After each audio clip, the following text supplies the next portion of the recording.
Yo, what is up, everybody? It's me, That One Weeb, here with another episode of a favorite What If on this channel. What if Naruto was the Avatar, Part 4. Last time, we just started the beginning of the training exams when Team 7 runs into Gaara and the Sand Ninja. Konohamaru runs into the Kankuro and is picked up.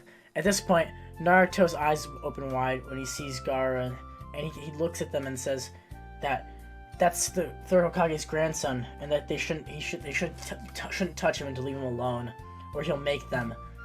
When he looks at them, his eyes get more angry and they narrow. Gaara can see in his eyes that he has many lives behind him, though it's not quite the same as his.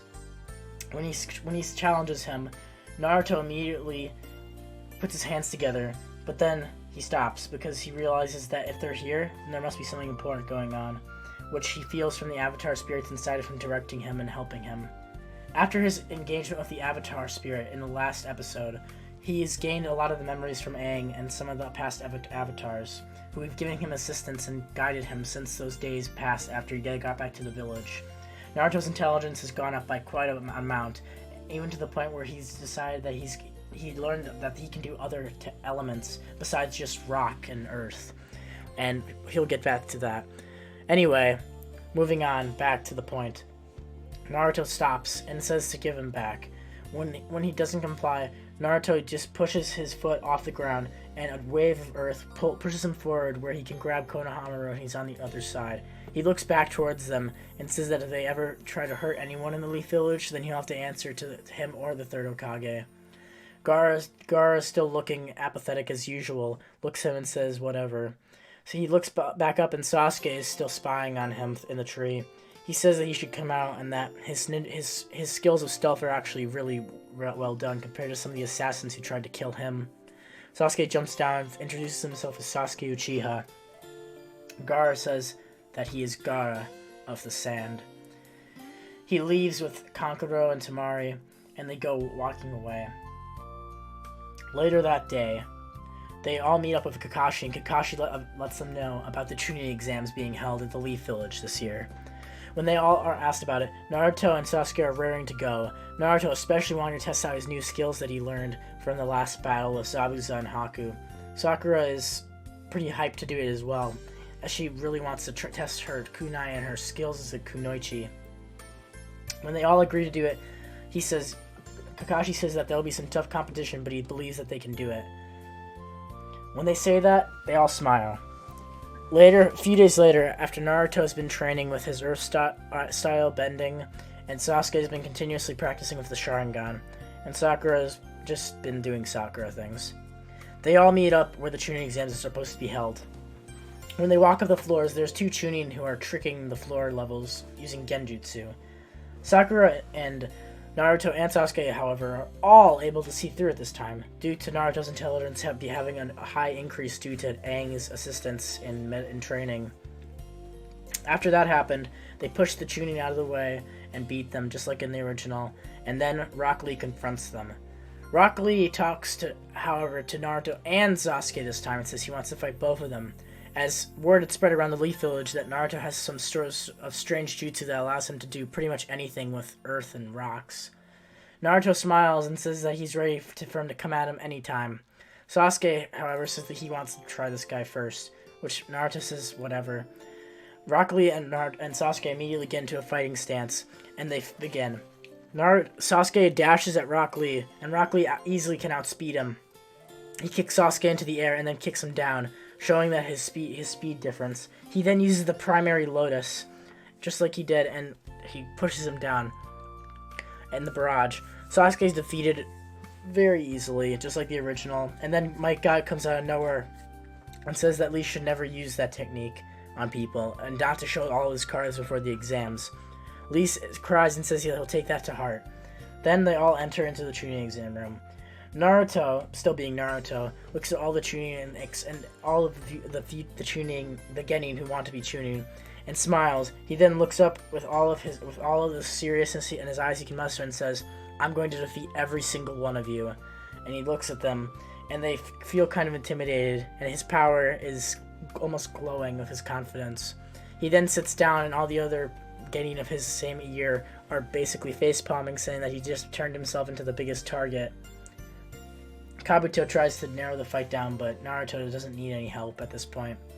When suddenly the Chunin exams first start to begin, Naruto realizes it's a test, and Naruto, being Naruto, doesn't know how to do anything on the test. So he immediately goes into the Avatar mind state and tries to contact his previous avatars. He goes to Avatar Kyoshi and Avatar Aang and pretty much all of the previous avatars and asks them if they know anything about this stuff. Luckily, Avatar Kyoshi did know a few things about it, and he got to answer a few questions on the test. Thank the Avatar for him. So he thanked him very much and said that he will pass the test for him and all the other guys who are waiting and counting on him. He goes back to the real world and answers the questions, and he gets some of them right. Then, when the exam is pretty much over and they ask the question, Naruto stays in, and so does everyone else on Team 7. The other Chunin who leave, and the rest are still in. Then, Anko comes in and starts the Forest of Death, where they all are teamed up and given scrolls and are told what they're going to have to do. Naruto thinks this is going to be super easy, and it does actually have a very big effect. This time, Naruto, when they get into the Forest of Death and are looking for scrolls, Naruto says he's got this, and he uses his earthbending to do the biggest feat he has done in the show so far. He pushes his hand out and he raises it up, and it's like he's struggling as if he's lifting a weight, and suddenly, all the trees in a straight line in front of them all rip out of the ground and press to the side, and there's a clear road down right to the tower. They're all kind of... even Naruto's surprised at his strength, and Sasuke and Sakura are impressed. They begin walking down the road, looking to see if they can find any other people. And suddenly, as they're walking faster and getting there faster than the original, they realize they need to find the scrolls, so they look to the right and left to see if they can find anyone. Orochimaru jumps out of the brush with all of his strength and pushes Sasuke into the forest behind them. Naruto immediately uses earthbending and pushes Orochimaru off of Sasuke before he can inflict the curse mark. Sakura jumps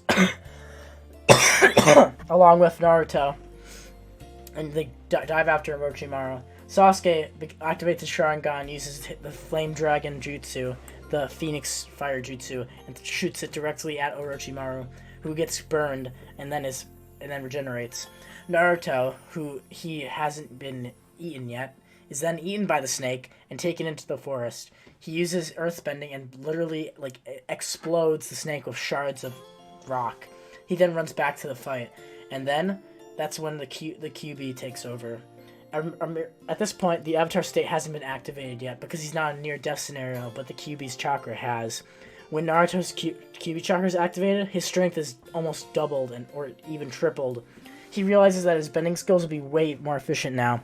He creates 3 shadow clones to assist him with bending, and Orochimaru doesn't stand a chance at this point because he's not expecting it and his guard's down. Naruto pushes earth out of all 3 sides of where all the shadow clones are, and it creates a big, giant earth hand that punches into Orochimaru and punts him off the tree. Sasuke then connects with his Phoenix Fire Jutsu, but Orochimaru uses his neck and curves it around and is able to barely bite Sasuke and inflict the curse mark on him. Sasuke, in a panic, falls to the ground in pain, and Orochimaru escapes as they think he's dead. And Orochimaru meets up with Anko, and everything happens just like in the original. Sasuke and Naruto and Sakura are still together, and Naruto isn't passed out yet because he didn't use any chakra when he was doing the bending and those 2 shadow clones. He is still in the QB state though, so however he doesn't know what to do, and he tells Sakura that they should need to find a place to protect Sasuke. So they go walking off into the forest, where they're going to try and find a way to heal Sasuke. If you guys want to see another part to What If Naruto Was the Avatar, part 5, then make sure to hit 20 likes on this video, or whenever I feel like it, I'll make another part. Thanks everybody, and make sure to like, comment, subscribe, and I'll see you next time. Bye. It's black and white.